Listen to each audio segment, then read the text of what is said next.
Hello, everybody, and welcome back to another episode of our little series in a year in the life of a potato farmer. Just get my teeth back in for you all. Um, so as you can see, we're out in the field again today, and we've got three Vent 9340s.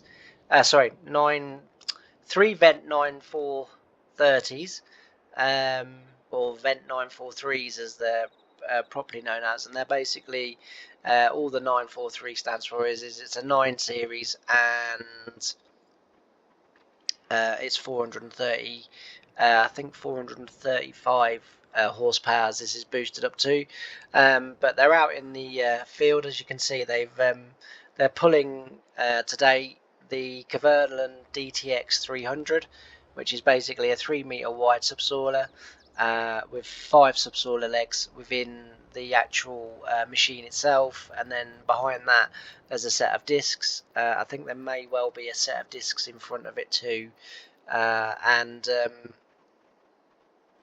what that means is that that's chopping up any trash that's still on the ground, and the trash really coming from the manure. You can see that the field is in a sort of very deep state of brown, where the tractors haven't been yet, and that's manure. So we've put down quite a rich mix variety of manure. So in there will be organic waste matter as well as animal waste matter, and that includes obviously solid waste matter. There is a liquid waste matter that's been, if you like, stiffened up to make it a little bit more solid and not quite so watery, and then, as I say, there's vegetable waste in there, as well as some human waste. And the idea of us using the manure is that potatoes, and not a lot of people again will know this, and again it's a common mistake that we see with sort of many farmers in the area, that think that potato growing is just a case of, chuck some lime on, chuck some fertilizer on, plant your potatoes, and away you go. It's not the case. Potatoes are they're a hardy, sort of crop to grow, or food source to grow. They're quite hardy. They'll grow in pretty much any soil conditions. Again, another misconception is that the ground needs to be really, sort of really grade A land. So land is graded from A, which is the finest, sort of siltiest, peatiest kind of land, and then you've got B, which is, will have a few more clods in it, C a few more, and then you get up to F, and that's your worst type land, that is heavy clay basically. And again, potatoes will grow in heavy clay. It needs a lot more work, and this is one of the reasons why we put the amount of effort into our potatoes that we put in. So, as I say, they will grow on any land, and what a lot of people don't realise about potatoes is they do like the ground quite acidic. Hence the reason why we do put the amount of manure and organic waste, as well as sort of animal and human waste, which is mixed in onto the ground, because it doesn't make the ground completely acidic, because I think you could probably well then go too far, but it does make the ground more acidic than what it is. Obviously, when we're growing wheats and rapeseeds and stuff like that, we're looking for a lot less acidity, so then we would spread lime on the field. So after potatoes, what will happen is the potatoes will come off. We will then cultivate the ground, usually with a subsoiler or a Simbasolo that we have, and we'll cultivate the ground. And then once we're getting near to ready to to re-drill that field, usually with wheat, sometimes with barley. Once we're getting ready to re-drill that field, we will then spread the lime on, and then mix the lime in with the seed as we're going over with the Verdistat. You'll remember in the last episode that I told you that it was the Verdistat that was going to drill the cover crop in this field, which was what was originally going to happen. because at the time it didn't look like we were going to get our DTXs, which we had already ordered. Yeah, so they did arrive on time. We were told a few days ago that they would come in, so we decided to hold off a little bit more. The weather's still fair, so we held off, and here they are. The tractors are out in the field with them on, and as I say, they're subsoiling, which is going to help with drainage and helping to get water down to the roots of the plant. But they're also drilling a cover crop. So why is a cover crop so important to me as a farmer and growing the potatoes the way that I do? Well, the first thing that a cover crop is going to do to the soil is, we've been doing it now, I would say anywhere from about 5 to 7 years. It was not a farm-wide thing in the beginning. We've sort of gradually increased it as the years go by, and now it's very much part of our crop rotation. It's very much part of our cultivating program as well. Interestingly enough, again, not a lot of people would necessarily sort of see cover crop planting as a cultivation thing, but for us it is used part of our cultivation plan. So every field has a cultivation plan. You saw us in a previous episode going out and testing the soil and making sure that the soil had or making sure it didn't have any deficiencies, and any deficiencies that it may have had, that we're able to replace fairly early on. You're sort of subsoiling the land originally with the bedner, and that was placing fertilizer, so we're obviously subsoiling the land again, and this is placing the cover crop into the ground. So the benefits of cover crops are better soil, healthier soil, better soil structure, and as I say, we've been doing it between 5 to 7 years on our farm, across our farm, and we've seen significant improvements in not only the yield from potatoes that we get. We were sort of growing average crops year after year after year. Now we're growing, sort of above average crops year after year after year. And this we've put down to the fact that we're one of the very few farmers in the area that do grow our potatoes with a cover crop first. So we try to put in as a diverse cover crop mix as we can. So the sort of cover crop of choice is it consists of linseed, phacelia, vetch, buckwheat, clover, and oats. Now, before this, we were using a more brassica type cover crop. But the problem with using a more brassica type or brassica dominant cover crop is that we were finding a lot of the brassicas were regrowing in the potato crop, and of course the regrowth in the potato crop meant that they were helping in one way, because we're using them as a cover crop because they're able to to trap nitrogen in the soil. Nitrogen being a very hungry resource of potatoes. Hence the reason why we've already laid the first layer. When we were subsoiling with the bedner, so that they're a very hungry nitrogen crop, potatoes. But as I say, the regrowth from them was meaning that beyond a point they were starting to compete with the potatoes, and starting to sort of make the potatoes not develop quite in the way that we were hoping to.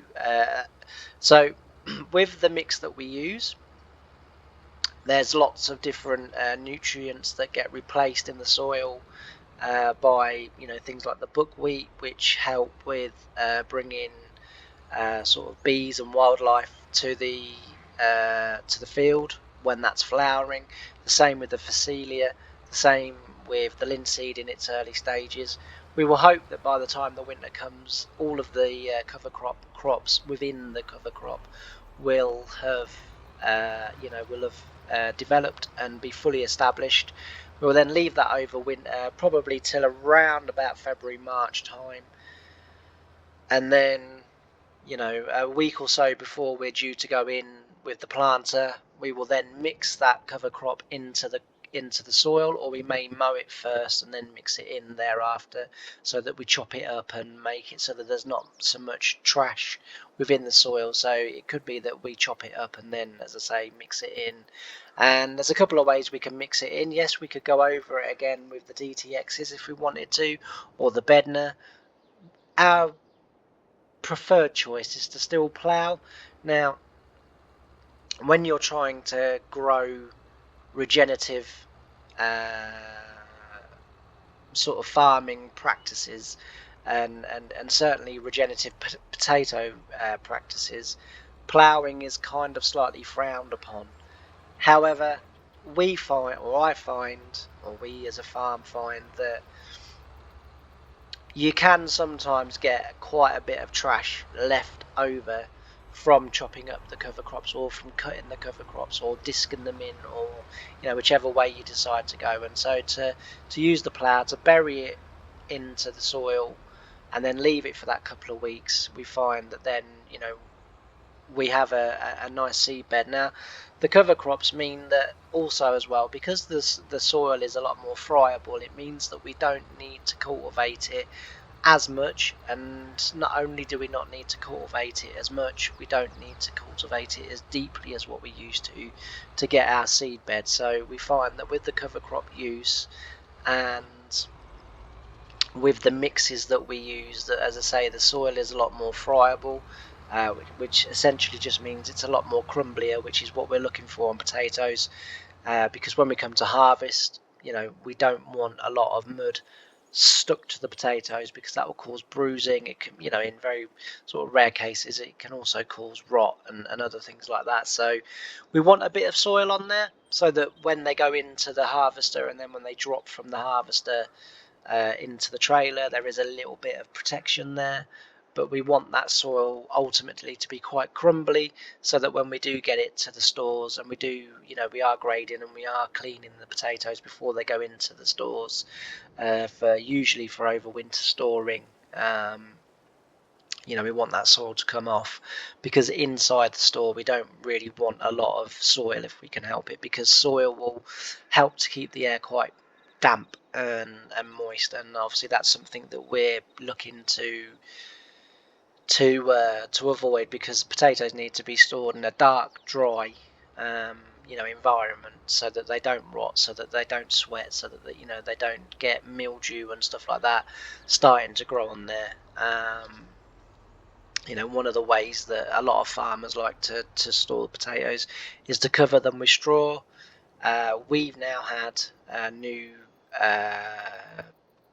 potato stores installed where we don't need to do that. They're like big convectors, so any damp that goes into the air, we're able to draw that damp out. We're able to then blow usually sort of air that's just ever so slightly below the temperature of the potatoes, and we find that is sort of more than sufficient. But in the older sheds that we had, where they weren't as watertight, we would cover them with straw, because the straw would help to soak up a lot of the moisture. But again, straw, once it gets sort of beyond damp and starts to get wet, it will also start to cause mildew and mold. So you have to be careful then that the straw is then not sort of doing that to the potatoes. As you can see, these 3 tractors now have nearly finished this field. They're all on the last pass. So that's sort of the reason why we use the mix that we do. And the other thing with brassica cover mixes as well is you get a lot of slug buildup in a brassica type mix. So a brassica type mix would be all seed rape,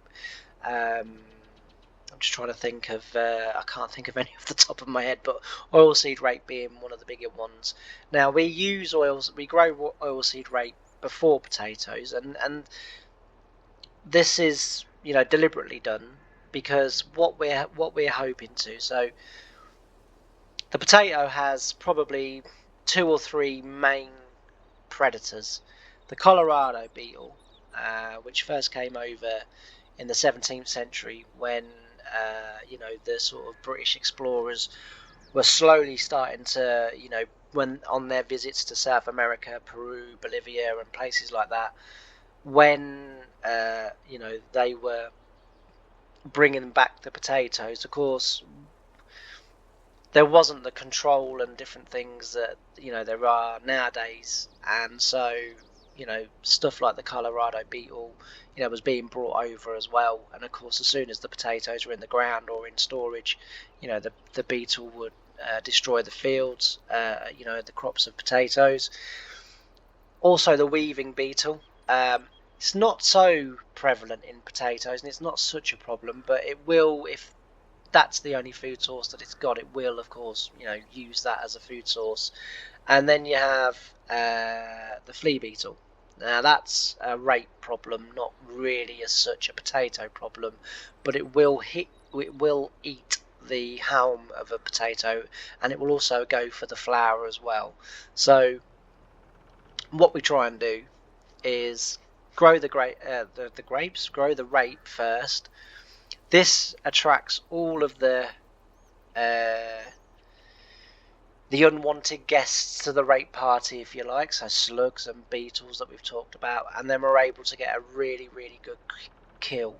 We're also able to get a really good kill of blackgrass and ryegrass and on all of the other weeds that we're susceptible in this country.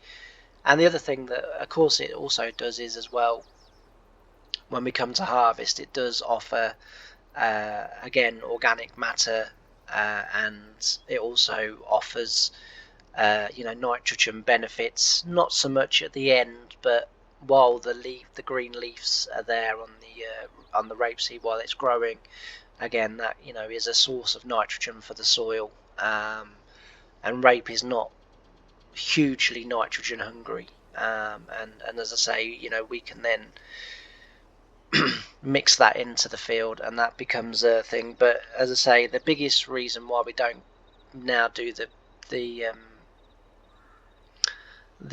brassica mixes is because of the regrowth, and also because of the slug problem that we have.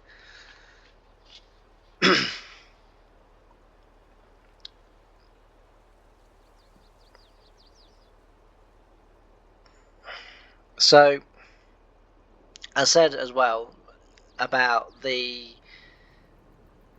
ground being more friable, that we need less passes, and of course what less passes does is it means that our soil is not being moved about as much. It means it's not being driven on as much, so it means it's left to sort of do its thing. Again with the manure that we spread, this really does encourage earthworms. Earthworms are a farmer's biggest friend, bestest friend. I absolutely love my earthworms. Earthworms are the reason why I'm very careful about what I spray, when I spray, and any other, if you like, man-made almost, products that we apply to the ground. So, i.e., solid, nitrogen fertilizer and stuff like that. Earthworms are a massive, a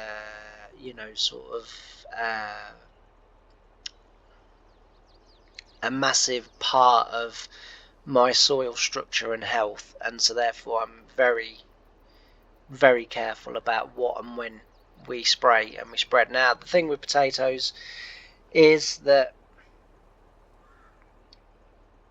with the less passes, we've got soil health, we've got we've got the soil structure there, we've got the organic matter in there, we've got the earthworms in there, and as I've said before, you know, a lot of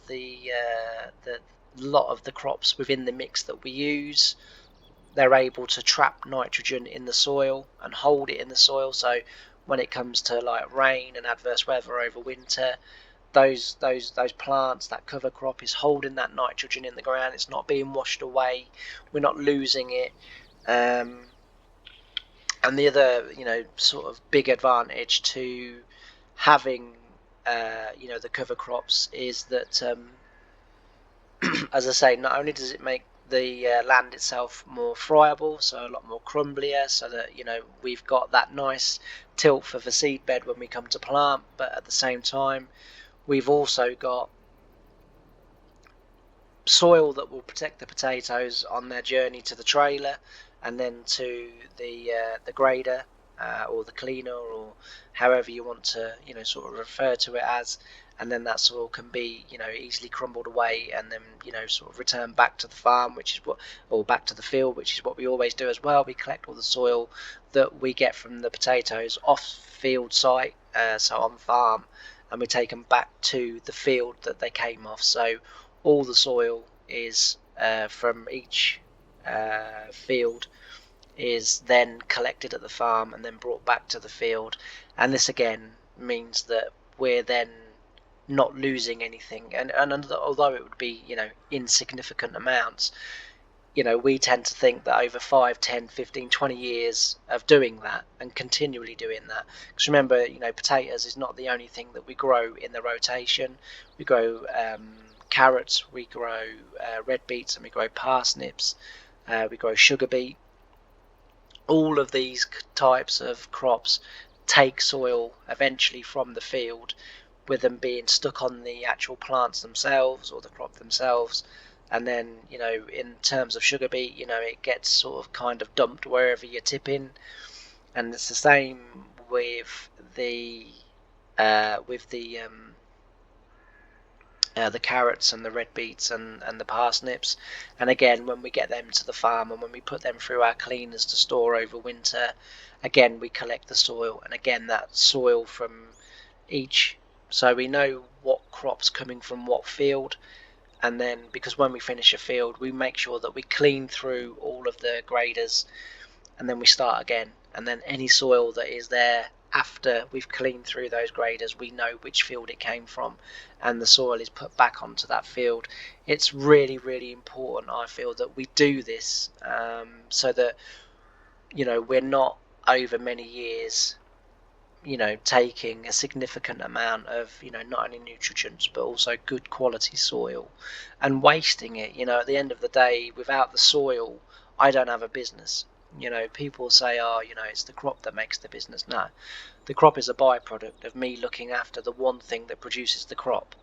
You know, as a farmer, my only interest is making sure that my soils are the best they can be, the healthiest they can be. And we're going to come on to this in a minute about soil health. And again, this is, you know, this is again attributed to fewer passes of the tractors and the machineries. You know, if you can reduce how much machinery has to be on your field, you know, you increase so much more benefits in that soil. You know, this is why, you know, James Peck and a lot of other farms, and we haven't quite sort of committed to it yet, but it's something that we're seriously thinking about. It's a bit harder when you grow vegetables to do it, but controlled traffic farming is a massive, massive, massive advantage, in meaning that your soils are minimally turned by machinery, and if they are needing to be turned by machinery, that those machinery are all running in the same wheelings, so that nothing is running, you know, so everything that we do would have to become, I mean, at the moment we're running 28 meter fertilizer spreader and 28 meter sprayer as well, so all of our machinery would have to fit within that criteria. You know, ideally it would be 14 meters, because then we would need one pass in between each tram line. And again, that means then that we would have to go to companies like Verdestat or Horsch or whoever and say to them, you know, we need a custom made we want this machine, but we need it custom made to the width. And at the moment, I don't feel that as a business we're quite there yet. But it's something that I am looking very much into. To try and improve the health, the structure, and the overall condition of my soil. So another massive benefit of doing all of the things that we do means that we're trying to move away from, and I talked about this just a few minutes ago with the earthworms, and this is one of the main reasons why we're looking to move away from pesticides. We're looking to move away from applying chemicals on our field. And although we're not going organic, I'm not saying that, because there are, certainly with potatoes, especially, there is a need to be able to control disease within the potato. But again, soil health, then that turns, if the soil is really healthy, you then plant your crop, the plant then benefits from the soil health, so then you have really healthy, vibrant, sort of tubers being grown, and eventually potatoes, but tubers being grown. And of course, with the health from the plant, if you think of, or from the health from the soil, if you think of the soil as the mother, so you make the mother really healthy, the tubers are living inside the mother, and all the benefits that you're giving to its mother, is then being passed on through into the potatoes themselves, which means the potatoes are a lot more healthier, which makes them a lot more resistant to things like blight, because blight can devastate not just a section of field, hundreds and hundreds of acres. And it's very important that we at the moment keep our prophylactic spraying program up of every 7 days, spraying for blight. But as I say, we are trying to move away from that, and there are fields where we are no longer spraying every 7 days for blight. We are, so in the early part of the potato's life, we'll put the potato in, and then the ground will be left. We will then come in with what we call an aerator, or like a hoe, if you like, and we'll go between the rows, and this just allows us to open up a little channel. Again, allows oxygen to get in there. Anything that lives needs oxygen, so it allows a bit of oxygen in there. If there's any moisture, it means, or any rain, significant rain, it means that the water doesn't sit in the rows, it's able to drain through. Another thing that we could use would be a single leg subsoiler, and just have it in maybe at sort of 8 to 10 inches, and again that helps with drainage, to keep the water off, or to keep the water out of the row so the potato doesn't rot. Because what you don't want, you need a lot of water for potatoes, because you want the tubers to swell, because that's what gives you your crop, gives you your weight, gives you your yield. But at the same time, you don't want those potatoes sat in water, because they will rot, and they will rot very quickly. And that's when you're looking at the risk of blight and other diseases, but blight being the main one. The other diseases are fairly sort of not common really in potatoes anymore. Potato varieties have got a lot better at becoming naturally resistant to a lot of things, but blight is something that the potato hasn't as of yet got too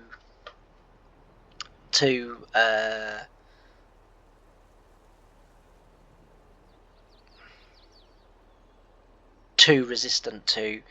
I'm just going to break off for 1 second. The battery on my drone is flashing, so I'm just going to have to break off for 1 second, and I'll be back in a. Right, I'm back again. Sorry about that.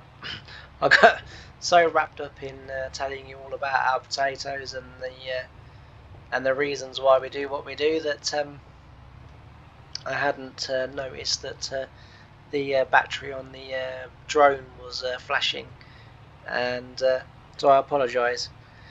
So yeah, as I've said before, and this is my wife Kay again, who is driving the tractor, and we're rolling the cover crop in now. So we have to give that the best chance that we can to grow, and that's the reason why we roll in. And we're on vent 1050, as you can see, with dual wheels on, and the dual wheels just help to again compaction and spread the weight of the tractor. Yeah, so as I was talking and saying before, I had to cut myself off because I realised I was just kind of, as I say, stood talking on the microphone with the drone on, and not realising that everything had stopped, but and that the battery was going. So, as I say, the cover crop helps to build up resistance to disease, and it means as well that another thing that we can do is that once we've planted the potatoes, once we've gone through, then if we have any sort of significant rainfall, we then, either beforehand, so if we know the rain's coming, we'll go beforehand, and we'll just run a drain sort of, with the, as I say, a single soiler leg, and just run it down the middle of the rows, in between the rows rather, and that will help with drainage. It will help to drain the water down to the root systems of the potatoes, and obviously help them to bulk out even more. And as I've said, it means that they won't be sat in water and they won't rot. Another way that we can help with that process is, so after we've planted, after we've done that, again, weather permitting, what we will do is we will re-ridge the potatoes. So we'll go in with a ridger, or what's called a re-ridger, because it is slightly different to a ridger that when you come to plant them, there is a subtle difference. There's not much of a difference, but there is a difference, because obviously you've already got the potatoes in the ground. So we'll go to a re-ridger, and that will run along the rows and basically draw the soil and lift it back up again. Now the benefits of that is, and this was done a lot back in the day, so sort of my dad, my grandfather, great grandfather, this was done a lot in the day, to re-ridge crops. And basically what that helped with is to move the potatoes away from contaminated soil or infected soil, if you like, and that moves it away, and that gives the soil, or the potato, fresh soil. So fresh soil, so you're sort of, if you like, moving more nutrients to the plant and to the potato, and you've got good benefits again from that. So we do things like that. As I say, the variety of potato that we use, we were also quite careful in choosing the right variety for our soils for any particular year. It's mainly King Edward that we grow, but we do sometimes steer away from that if we think that, if we've had a particularly wet year like we have last year, so within the soil, foot and mouth blight, stuff like that, potentially can be quite high. So we're then going to need a potato that can be relatively resistant to those diseases.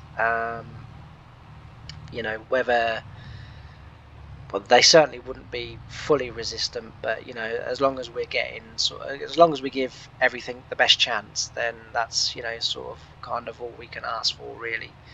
Yeah, so that's the reason why we use the cover crops. To sort of recap, it's for soil health, for soil structure, for help building resistance against diseases. We also use manure to make the ground acidic, because potatoes do like a little bit of acidity in the ground. I mean, I'm not saying make the whole field highly acidic, I'm not saying that at all, but the right mix is the same with everything in life. The right amount, the right mix, of every ingredient means that you give everything the best chance that it can have to succeeding, and doing well, and in this case growing the best crop that we can grow. So it's sort of all, that's the sort of thing that we're looking to do.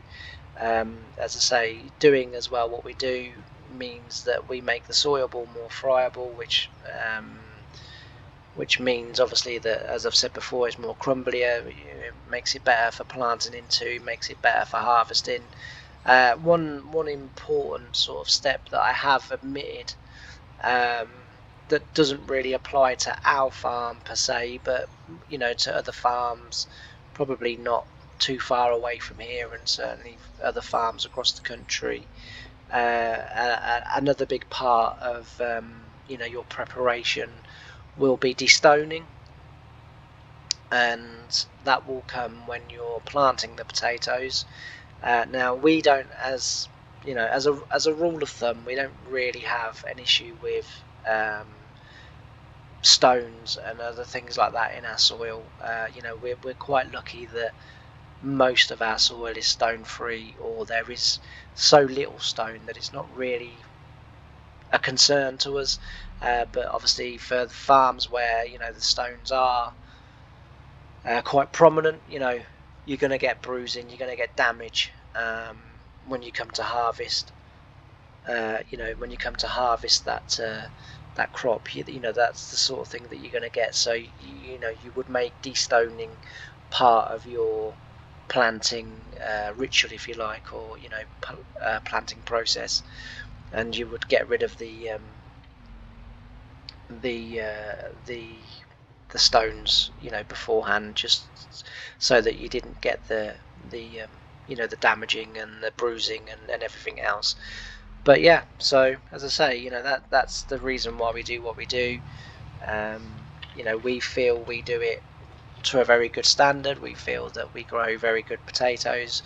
McCain's always seemed very happy with the crop and the produce that we produce for them. As I say, the soil is looked after not only for potatoes, carrots, parsnips, red beets, but for the wheat, the barleys, the oats. We grow a little bit of sorghum as well. Just sort of on the farm. Again, it just adds more nitrogen. Basically, sorghum's a really good nitrogen crop. Again, harvest peas, beans. Again, good break crop, good catch crops as well. But also, very good at putting nitrogen back into the soil. And the more nitrogen that we can keep, the more that we can put back into the soil, the less I have to spend on fertilizer. And fertilizer, for anyone in the know, has basically become white gold. And it's probably worth more than gold. It wouldn't surprise me, but yeah. So the more we can put in ourselves, the better that is. Anyway, I apologise about the bit in the middle where I kind of got a little bit waylaid and lost talking about the fields and the processes and everything, and not sort of too much happened. I do apologise for that, but and if it hadn't have been for the drone battery flashing at me on my controller, then I still wouldn't have. Probably would have finished the whole video just looking at 3 challenges still in a field. But yeah, hopefully you've enjoyed it. Hopefully you've got something out of it. And as I say, as we go through, so this pretty much will be now our last process until we come to very late winter, early spring, when we'll plough the field over, plough the cover crop in, and then also as well getting ready then for planting the potatoes. So thanks ever so much for watching. As I say, hopefully you've got something out of the video. And a slightly better understanding as to what it takes to grow a potato, and what steps we take to grow those potatoes to the very best that we can. But all I want to say is thanks ever so much again for watching, and bye for now.